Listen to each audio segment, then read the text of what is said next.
നമസ്കാരമുണ്ട് പ്രിയ മിത്രങ്ങളെ. ഇന്നത്തെ പുതിയ കഥയിലേക്ക് എല്ലാവർക്കും സ്വാഗതം. കഥ ആരംഭിക്കാം. എന്റെ പേര് ഷമീർ. തലശ്ശേരിയിൽ ഒരു ടൈൽ ഷോപ്പിൽ 2 വർഷമായി ജോലി ചെയ്തു വരുന്നു. ബികോം പാസ്സായതുകൊണ്ട് എനിക്ക് അവിടെ അഡ്മിൻ സെക്ഷനിൽ ഒരു ജോലി കിട്ടി. അത്യാവശ്യം തരക്കേടില്ലാത്ത സാലറി കിട്ടുന്നുണ്ട്. രാവിലെ തന്നെ വീട്ടിൽ ഉമ്മയ്ക്ക് സാഹിറാമ്മാവിയുടെ ഒരു കോൾ വന്നു. എന്റെ മാമന്റെ ഭാര്യയാണ് സായിറാമ്മാവി. നീ ഒന്ന് അവിടം വരെ പോകണം, അവൾക്ക് കൈവേദനയോ മറ്റോ എന്തൊക്കെ അസുഖമുണ്ട്, ഏതോ വൈദ്യരുടെ അടുത്തെങ്ങാണ്ട് പോകാനാണെന്ന്. കുറെ കാലമായിട്ട് അവൾക്ക് കൈവേദനയാണ്, പലപ്പോഴായി വരും. നാളെ തിങ്കളാഴ്ചയാണ്, എനിക്ക് ഡ്യൂട്ടി ഉണ്ട്, നാളെ എനിക്ക് പോകാൻ പറ്റില്ല എന്ന് ഞാൻ പറഞ്ഞു. അങ്ങനെ പറഞ്ഞാൽ പറ്റില്ല, അവൾക്ക് വേറെ ആരും ഇല്ലാത്തത് കൊണ്ടല്ലേ അവൾ സഹായം ചോദിച്ചത്. അമ്മായി ഗൾഫിൽ നിന്ന് എത്തി, അതുപോലെ എനിക്കറിയില്ല, 2 ആഴ്ച മുമ്പ് വന്നതാടാ. കൈവേദന മാറ്റാൻ വേണ്ടി വന്നാണെന്ന് പറയുന്നു. അമ്മായിയുടെ ഫോൺ നമ്പർ തന്നേക്ക്, ഞാൻ ഉച്ചയ്ക്ക് വിളിക്കാം. ആ ശരി, ഞാൻ നിന്റെ വാട്സപ്പിൽ വിടുന്നുണ്ട്. അങ്ങനെ പതിവ് കാര്യങ്ങളൊക്കെ കഴിച്ച് ഞാൻ ഷോപ്പിലേക്ക് പോയി. ലഞ്ച് ടൈമിൽ അമ്മായിയെ വിളിച്ചു. അമ്മായി, ഇത് ഞാനാണ്, ഷമീർ. ആ, എന്തൊക്കെയുണ്ട് മോനെ, എത്ര കാലമായിടാ നിന്നെ കണ്ടിട്ട്? മുമ്പൊക്കെ നീ വാട്സപ്പിൽ വിളിക്കുമായിരുന്നു, ഇപ്പോൾ അതുമില്ല. നന്നായി പോകുന്നു അമ്മാവി, തലശ്ശേരിയിലാണ് എൻ്റെ ഷോപ്പ്. അമ്മായിക്ക് എന്തൊക്കെ കൈവേദനയാണെന്ന് ഉമ്മ പറഞ്ഞു. ഇപ്പോൾ എങ്ങനെയുണ്ട്, വ്യത്യാസമുണ്ടോ? ഇല്ലടാ, അതിപ്പോൾ സഹിക്കാൻ പറ്റാതെയായി. ഇരിട്ടിയിൽ ഒരു വൈദ്യർ ഉണ്ടെന്ന് പറഞ്ഞു, അവിടെ വരെ ഒന്ന് പോകാൻ വേണ്ടിയായിരുന്നു നിന്നെ വിളിച്ചത്. നാളെ നിനക്കൊന്ന് വരാൻ പറ്റുമോ ഇവിടെ വരെ? നാളെ രാവിലെ 9 മണിക്ക് അവിടെ എത്തുകയും വേണം. ഞാനൊരു 3 മണിക്ക് ശേഷം വിളിച്ചിട്ട് പറയാം അമ്മാവി. എന്റെ ബോസിനോടൊന്ന് പറയണം നാളെ ലീവ് എടുക്കണമെന്ന്. ആയിക്കോട്ടെ മോനെ, വൈകിട്ട് വന്നാൽ മതി. അങ്ങനെയെങ്കിൽ ഇന്ന് ഇവിടെ താമസിക്കാം, നാളെ വെളുപ്പിനെ നമുക്ക് വൈദ്യരെ കാണാൻ പോവുകയും ചെയ്യാം. ആ ശരി അമ്മായി. അങ്ങനെ 3 മണിക്ക് ശേഷം ബോസ് വന്നു. ഞാൻ ബോസിനോട് ലീവ് ചോദിച്ചു. ബോസ് സമ്മതം മൂളി.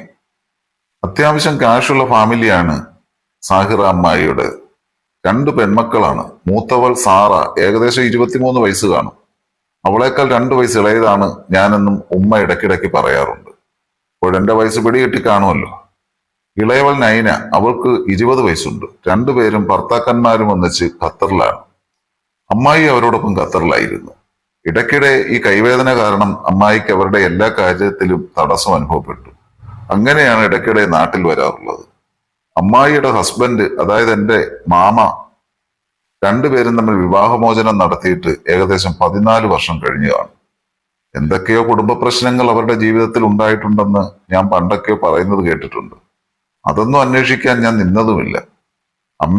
അമ്മായിയുടെ വിവാഹശേഷം അമ്മായിക്ക് കുറച്ച് സ്വത്തുക്കൾ തറവാട്ടിൽ നിന്നും കിട്ടിയിരുന്നു. അതിലൊരു വീട് വെച്ചാണ് അമ്മായി ഇപ്പോൾ കഴിയുന്നത്. ഏകദേശം 6 മണിയായപ്പോഴേക്കും ഞാൻ അമ്മായിയുടെ വീട്ടിലെത്തി. അത്യാവശ്യം കുഴപ്പമില്ലാത്ത വീടാണ്. മുമ്പൊക്കെയോ ഞാൻ ഇവിടെ പോയിട്ടുണ്ടെങ്കിലും ഇപ്പോൾ അല്പം കൂടി വലുതായിട്ട് കാണാം. എന്തൊക്കെയോ മെയിൻ്റനൻസ് വർക്ക് ചെയ്തതായി തോന്നുന്നു. മുറ്റത്തൊരു ആക്റ്റീവ ഇരിപ്പുണ്ട്. മുമ്പൊക്കെ അമ്മായി സ്കൂട്ടറിൽ വരാറുണ്ടെന്ന് ഉമ്മ പറയുമായിരുന്നു. കോളിംഗ് ബെൽ അടിച്ചു. അമ്മായി വന്ന് വാതിൽ തുറന്നു. ആ, മോൻ വന്നോടാ, മോന്റെ ബൈക്ക് പോർച്ചിലേക്ക് കയറ്റി വെച്ചേക്ക്, അമ്മായി പറഞ്ഞു. അമ്മായിയുടെ കൈക്ക് വേദന എങ്ങനെയുണ്ട്? ഓ, ഒരു കുറവുമില്ലടാ മോനെ, 2 ദിവസമായി നല്ല വേദനയാണ്. അമ്മായിയെ നോക്കിയപ്പോൾ ഇടത്തെ കയ്യിൽ ഒരു ചെറിയ കെട്ടുണ്ട്. ഗുളികയും മറ്റും ഒന്നും കഴിച്ചില്ലേ അമ്മായി? ഓ, ഒത്തിരി കഴിച്ചടാ. എന്നിട്ടെന്ത്? വേദനയ്ക്ക് ഒരു കുറവുമില്ല. നീ അകത്തേക്ക് വാ, അമ്മായി എന്നെ വിളിച്ചു. ഞാൻ വീട്ടിന്റെ അകത്തേക്ക് കയറി. താഴെ 2 ബെഡ്റൂമാണ്. ഓടുകൂടിയ വീട് മേലെയുമുണ്ട്. ഒരു ബെഡ്റൂം പുറമേ നിന്ന് കാണുന്ന പോലെയല്ല, ഉള്ളിൽ നല്ല സൗകര്യവുമുണ്ട്. ഞാൻ സോഫയിലിരുന്ന് TV കണ്ടുകൊണ്ടിരിക്കുമ്പോൾ അമ്മായി ജ്യൂസ് കൊണ്ടുവന്നു. എന്തിനാ അമ്മായി ഈ വയ്യാത്ത കൈയും കൊണ്ട്? ഓ, അത് കുഴപ്പമില്ല, നീ വല്ലപ്പോഴും വരുന്നതല്ലേ. ആ, പിന്നെ നിന്റെ വിശേഷങ്ങൾ എന്തൊക്കെയാണ്? നേരത്തെ വിളിച്ചപ്പോൾ ഒന്നും ചോദിക്കാൻ പറ്റിയില്ല. നല്ല വിശേഷം അമ്മായി, ഈ ജോലിയായിട്ട് ഇങ്ങനെയൊക്കെ പോകുന്നു. നീ ഗൾഫിലേക്കെങ്ങാനൊന്ന് ശ്രമിച്ചുകൂടെ? ആ, നോക്കണം. കഴിഞ്ഞ തവണ അമ്മാവി ഗൾഫിൽ നിന്ന് വന്നപ്പോൾ ഞാൻ കണ്ട പോലെ അല്ലല്ലോ. ഇപ്പോൾ ആകെ ഒരു ക്ഷീണം പോലെ അമ്മാവിക്ക്. അതേടാ മോനെ, കഴിഞ്ഞ ദിവസം വീട്ടുജോലിക്ക് വന്ന ജാനു ചേച്ചിയും പറഞ്ഞിരുന്നു, ഈ കൈവേദന വന്നാൽ ഞാൻ ആകെ തളർന്നു പോകുന്നുണ്ട്. ഓ, അതൊന്നും ചിന്തിച്ച് വിഷമിക്കണ്ട, നമുക്ക് നാളെ പോകാമല്ലോ, രാവിലെ തന്നെ. ആ മോനെ, നാളെ രാവിലെ തന്നെ പോകേണ്ടതാണ്. നീ കുളിച്ച് ഫ്രഷ് ആയിക്കൂ, ഭക്ഷണം കഴിച്ച് കിടക്കണ്ടേ? നാളെ വെളുപ്പിന് ഉണരേണ്ടതല്ലേ? ബാത്റൂം താഴെയും മേളിലും ഉണ്ട്. നീ ഇഷ്ടമുള്ളതിൽ പൊയ്ക്കോ. ഞാൻ താഴത്തെ ബാത്റൂമിൽ പോയി കുളിച്ച് ഫ്രഷായി. കുറച്ചു നേരം കൂടി ടിവിയും മൊബൈലും ഒക്കെയായി സമയം പോയി. അമ്മായി ഭക്ഷണവുമായി വന്നു. ചപ്പാത്തിയും ചിക്കൻ കറിയും വെജിറ്റബിൾ കറിയും ഒക്കെയാണ് ഭക്ഷണം. ഇതൊക്കെ എന്തിനായിരുന്നു അമ്മാവി ഇങ്ങനെ വയ്യാതിരിക്കുമ്പോൾ? ഓ, അതൊന്നും സാരമില്ലടാ മോനെ. ജാനു ചേച്ചി വരും. എല്ലാ ദിവസവും ഭക്ഷണം ഉണ്ടാക്കാനും വീട് വൃത്തിയാക്കാനും ഒക്കെ എന്നെ സഹായിച്ചേച്ച് പോകും. അതൊരു വലിയ ആശ്വാസമാണ് എനിക്ക്. ഇനി എപ്പോഴാണ് അമ്മായി ഗൾഫിലേക്ക് തിരിച്ചു പോകുന്നത്, മക്കളുടെ അടുത്തേക്ക്? ഓ, അതിന് കൈവേദനയൊക്കെ മാറിയിട്ടേ പോകുന്നുള്ളൂ. രാത്രി 9:30 മണിയോടെ ഞാൻ എന്റെ റൂമിലേക്കും അമ്മായി അമ്മാവിയുടെ റൂമിലേക്കും പോയി. നാളെ രാവിലെ 6:30 എണീക്കണം. അമ്മായി പ്രത്യേകം പറഞ്ഞു. നീ ഉറങ്ങിക്കോ, ഞാൻ വിളിച്ചുണർത്താമെന്നും പറഞ്ഞു. ബെഡിൽ കിടന്ന് ഞാൻ ഇങ്ങനെ പലതും ചിന്തിച്ചു. സാഹിറ അമ്മായിയെ കാണാൻ എന്ത് ഭംഗിയാണ്. അധികം പൊക്കമില്ലാത്ത ശരീരപ്രകൃതം, നല്ല ഭംഗിയുള്ള മുഖം, ആരെയും ആകർഷിക്കുന്ന ശരീര അവയവങ്ങൾ. പാവം, കൈവേദന മാറട്ടെ എന്ന് ഞാൻ ഇങ്ങനെ മനസ്സിൽ വിചാരിച്ചു. എന്റെ മനസ്സിലെ വേണ്ടാത്ത ചിന്തകളെയൊക്കെ കടിച്ചമർത്തി ഞാൻ ഉറങ്ങാൻ കിടന്നു. അങ്ങനെ ഞാൻ തിരിഞ്ഞും മറിഞ്ഞും കിടന്നു. വീട് മാറി കിടന്നുകൊണ്ടാകണം ഉറക്കം വന്നില്ല. കുറച്ചു കഴിഞ്ഞു കാണും അമ്മാവിയുടെ മുറിയിൽ നിന്നും ഒരു വിളി. ഷമീറെ, മോൻ ഉറങ്ങിയോടാ? ഞാൻ ചാടി എഴുന്നേറ്റു. ഇല്ലമ്മായി, എന്തു വേണം? ഞാൻ ചോദിച്ചു. മോനിങ്ങി വന്നേ, ദാ വരുന്നു. എന്തിനായിരിക്കും അമ്മായി വിളിച്ചത്? അവരും ഒരു സ്ത്രീയല്ലേ, എത്ര നാളായി കാണും ഒരു ചെറിയ സുഖമെങ്കിലും അനുഭവിച്ചിട്ട്. ഇനി അതിന് വല്ലതും ആണോ? ഞാൻ വല്ലാതങ്ങ് ചിന്തിച്ചു കൂട്ടി. പിന്നെ അമ്മായിയുടെ റൂമിലേക്ക് ചെന്നു.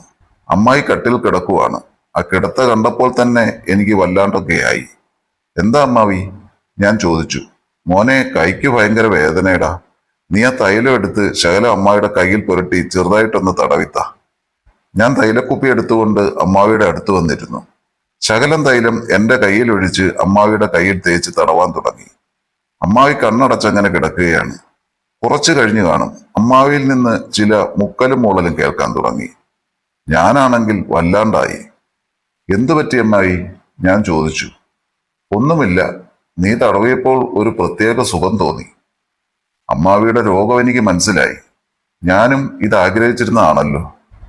ഞാനൊന്നും അറിയാത്തതുപോലെ കൈയുടെ മുട്ടിനും മുകളിലേക്കുമൊക്കെ നന്നായി തടവിക്കൊടുത്തു. പെട്ടെന്നാണത് സംഭവിച്ചത്. അമ്മായി എന്റെ കയ്യിൽ കയറി പിടിച്ച് അമ്മായിയുടെ ദേഹത്തേക്ക് എന്നെ വലിച്ചിട്ടു. പിന്നെ അവിടെ അരങ്ങേറിയത് ഒരു 9ാം ഉത്സവമാണെന്ന് തന്നെ പറയാം.